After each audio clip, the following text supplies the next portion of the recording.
final report on homelessness.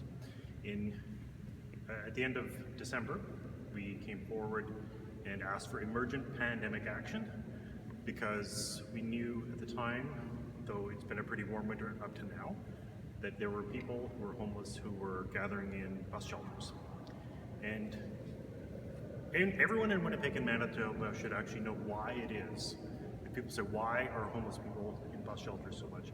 It's that for decades, including under the NDP, people who are homeless who go to a shelter have no place else to go in the daytime.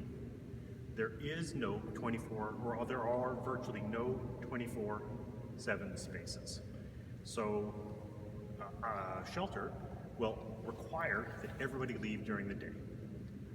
In normal times, they're able to go to the mall, they're able to go to coffee shops, libraries, they're able to find a place that's warm. And because of the pandemic, all that has been shut down. So that's why we see people gathering in bus shelters, because it is the only place that people have to go. So our answer has been to provide them with another place for people to go. So there are a couple of things we're doing today. One is about what needs to be done immediately. We made 4 recommendations back at the end of December. One was to ask the City of Winnipeg to open up buildings and actually the Emergency Measures Organization could be doing this as well.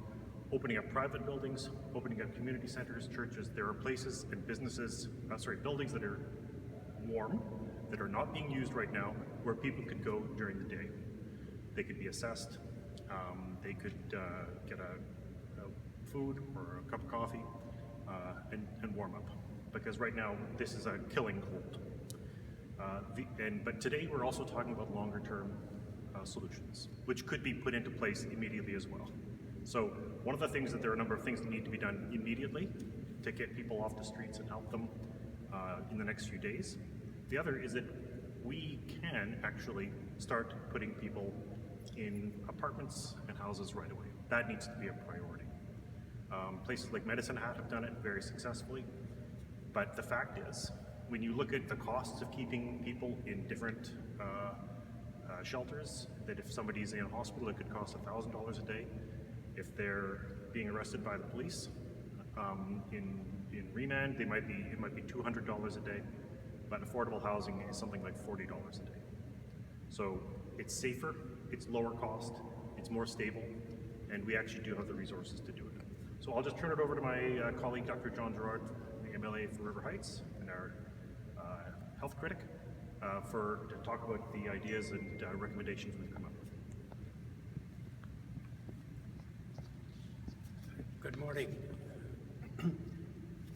Homelessness and people experiencing homelessness is a big issue at the moment in Winnipeg.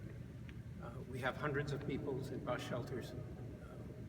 This has been seen by everybody and is obviously a major issue because it's all over the news.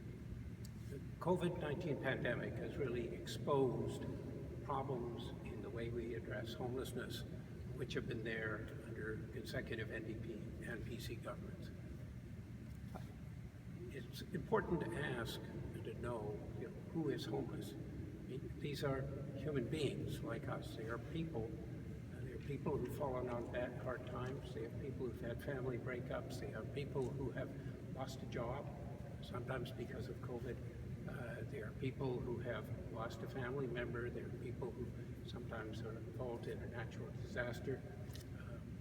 We've seen that from time to time in Manitoba when we've had flooding, for example, but it's happening now. I've talked with and met with people who've been successful businessmen who've ended up on the street. I talked with a major union leader who was prominent at one point but ended up on the street. This can happen to all of us. We need to be sympathetic, empathetic to people who are homeless. We need to deal with them in a respectful and dignified way. We need to have, first of all, this is one of the major recommendations, more warming shelters. This is particularly places to go during the day, community centers, other buildings. We need to have, because bus shelters are now the place where people are going. We need to have signage in bus shelters. Here is where you can go to get help. Here is the nearest place that you can go to keep warm. Here's a map showing you how to get there. These are fairly simple things to do, straightforward, but they can be very helpful. We should have free masks in bus shelters.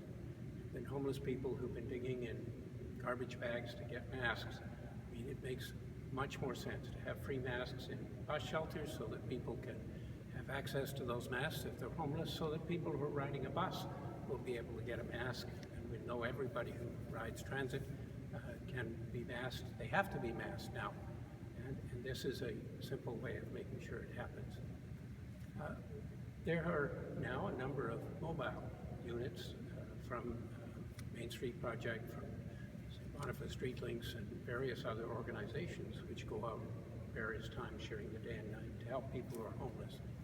There needs to be a coordination of these so that when you have a transit driver see somebody who's homeless at a bus stop, bus shelter who needs help, they call. They're supposed to be reporting these to the transit. That transit can then have a central place to call. That place can then be a centralized place for calling out to the mobile units in that area or for that particular age and type of person. We can have this system, which has grown up a little bit higgledy-piggledy, much more coordinated and much more with working together and helping people. It really makes much more sense, for example, when you've got now, if you see somebody who's homeless in a bus shelter, you notify the police, either if it's an emergency, the emergency line, or a non-emergency line. And we can use our police resources better than this if we have mobile units coordinated and out there helping people who are in those mobile units experienced with dealing with people who are homeless and ready to help them.